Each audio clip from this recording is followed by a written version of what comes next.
कृषि विभाग को नहीं मिल रहा 120 करोड़ से ज्यादा के सरकारी धन का हिसाब। 120 करोड़ से ज्यादा के सरकारी धन का नहीं है किसी के पास हिसाब। अब मांगो हिसाब तो बगले झांक रहे जनाब। डीबीटी के माध्यम से पंजीकृत लाभार्थी किसानों के खाते में ट्रांसफर होनी थी 545 करोड़ रुपए से ज्यादा की सब्सिडी की धनराशि, मगर विभाग के पारदर्शी किसान सेवा पोर्टल पर उपलब्ध है सिर्फ 423 करोड़ रुपए की सब्सिडी का हिसाब। अभी भी गायब है अन्नदाताओं के 120 करोड़ से ज्यादा की सब्सिडी की धनराशि। बड़े सरकारी धन का दुरुपयोग कर घूम रहे कई जिम्मेदार। ईमानदार और मेहनती मुख्यमंत्री की साख में बट्टा लगाने में कोई कसर नहीं छोड़ रहे विभाग के जिम्मेदार। और सीधे उनके बैंक खाते में गए। कोई बिचौलिया नहीं, कोई कटमनी नहीं, कोई मेरा तेरा नहीं, किसान मतलब किसान। और प्रधानमंत्री मोदी जी ने वो चमत्कार किया। प्रधानमंत्री फसल बीमा योजना, प्रधानमंत्री कृषि सिंचाई योजना से जो सिलसिला प्रारंभ हुआ 2017 में, आप सभी अन्नदाता किसान भाइयों ने, उत्तर प्रदेश के मतदाताओं ने भारतीय जनता पार्टी को प्रचंड बहुमत के साथ सत्ता उत्तर प्रदेश की सौंपी। और उत्तर प्रदेश में सत्ता में आने के बाद हम लोगों ने पहला कोई निर्णय लिया था तो हमारी सरकार का पहला निर्णय था 86 लाख किसानों का 36,000 करोड़ रुपए का किसान ऋण माफी का कार्यक्रम। जो बयान आपने सुना उसे सुनकर आप साफ साफ समझ गए होंगे कि केंद्र और प्रदेश की सरकार लगातार किसानों की आय और किसानों के खुशहाल जीवन के लिए अनेकों योजनाएं चला रही हैं। सरकार का लक्ष्य है किसानों की आय को दोगुना करना, जिसके लिए मुख्यमंत्री लगातार प्रयासरत है।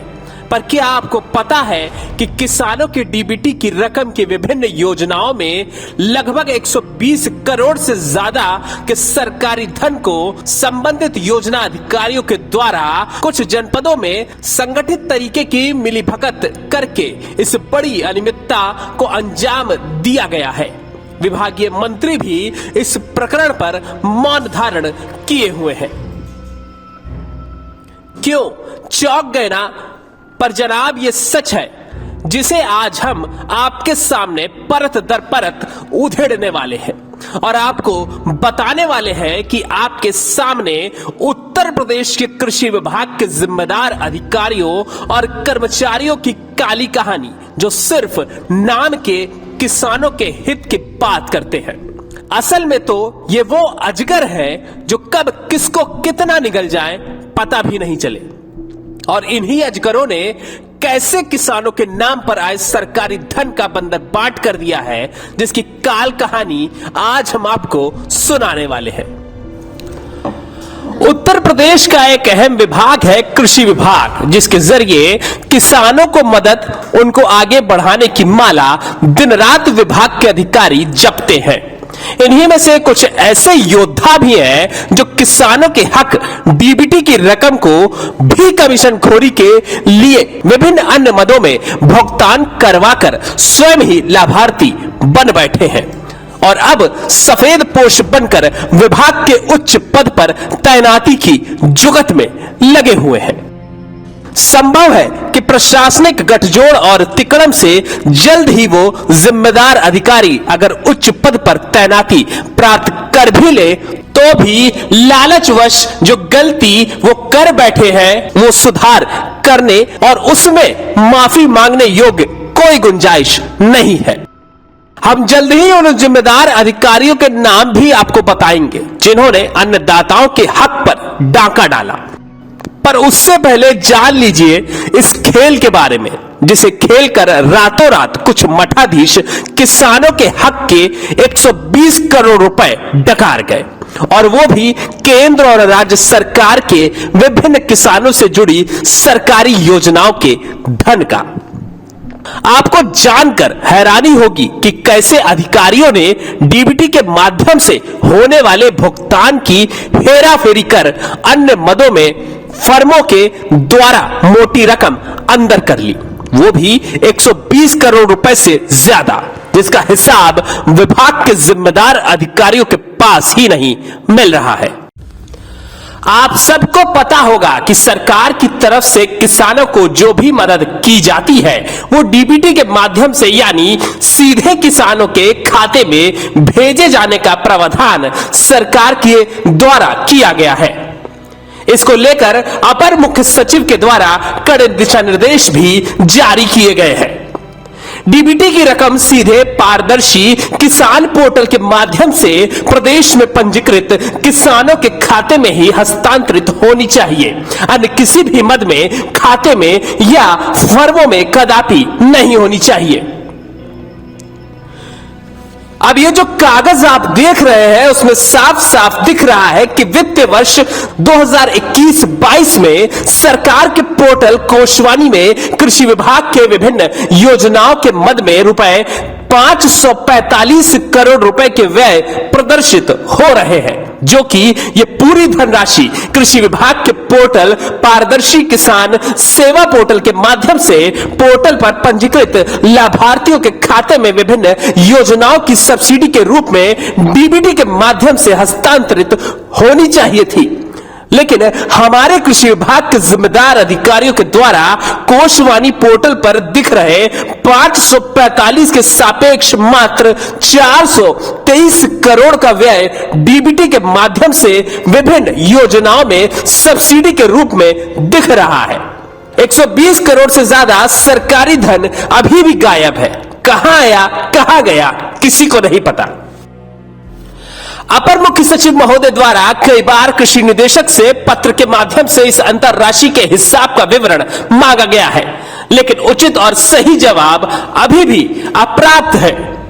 अपर मुख्य सचिव साहब भी बहुत तेज तर्रार और ईमानदार अधिकारी के रूप में जाने जाते हैं, लेकिन सब कुछ उनकी जानकारी में होने के बावजूद भी एसीएस कृषि की ना जाने कौन सी मजबूरी है जो उन्हें इस प्रकरण में जिम्मेदार अधिकारियों के खिलाफ प्रशासनिक कार्रवाई करने से रोक रही है। ये पूरा गड़बड़चाला सिर्फ कुछ चुनिंदा जनपदों में ही संगठित रूप से उन जनपदों के उप निदेशकों को विश्वास में लेकर योजना से संबंधित योजना अधिकारियों और उनके उच्च पदस्थ अधिकारियों के द्वारा मिलीभगत करके अंजाम दिया गया है। एसीएस कृषि को भी पता है कि जो गलती अधिकारियों के द्वारा की गई है वो सुधरने योग्य नहीं है, लेकिन फिर भी कार्रवाई नहीं कर रहे हैं। जनाब, ये हम नहीं कह रहे हैं बल्कि ये सरकारी आंकड़े बोल रहे हैं। मुख्यमंत्री की ईमानदारी और मंशा साफ है कि भ्रष्टाचार के खिलाफ जीरो टॉलरेंस की नीति ही प्रदेश में लागू रहेगी। संभव है कि मुख्यमंत्री के संज्ञान में अभी ये बात नहीं पहुंची है, वरना जांच और दोषियों के खिलाफ कार्रवाई तय थी। क्या हुआ, दिमाग की नसें फट गई क्या? अरे जनाब, थोड़ा धैर्य रखिए, अभी तो प्याज की पहली परत उतरी है, अभी तो पूरा प्याज छिलना बाकी है। यह सच है कि सरकारी पोर्टल कोषवाणी पर कृषि विभाग के मद में जो सरकारी धन दिख रहा है उसके सापेक्ष जो व्यय पारदर्शी किसान पोर्टल पर विभाग के द्वारा दिखाया गया है उसमें एक बड़ा हेरफेर सामने आया है। लगभग 120 करोड़ रुपए से ज्यादा का अंतर राशि दिख रही है। यह रकम कहां गई, किसी जिम्मेदार के पास कोई जवाब नहीं है। अब इस वीडियो को इतना देखने के बाद न जाने कितने ऊंची कुर्सी पर बैठने वालों की कुर्सी हिलती हुई महसूस हो रही होगी, पर अभी तो यह इस झोल का पहला भाग है, यानी पार्ट 1 है। हम आपको जल्द ही अगले भाग यानी पार्ट 2 में यह भी बताएंगे कि आखिर कौन है वो जिम्मेदार अधिकारी जो अन्नदाताओं के हक के गुनहगार है, जो दीमक की तरह सरकारी योजना को खोखला कर रहे हैं और अन्नदाता के हित पर डाका डाल रहे हैं। प्रधानमंत्री और मुख्यमंत्री के एक भारत श्रेष्ठ भारत के खुशहाल किसान के सपने को साकार करने की राह में रोड़ा बने हुए हैं। डेस्क रिपोर्ट, अटल टीवी।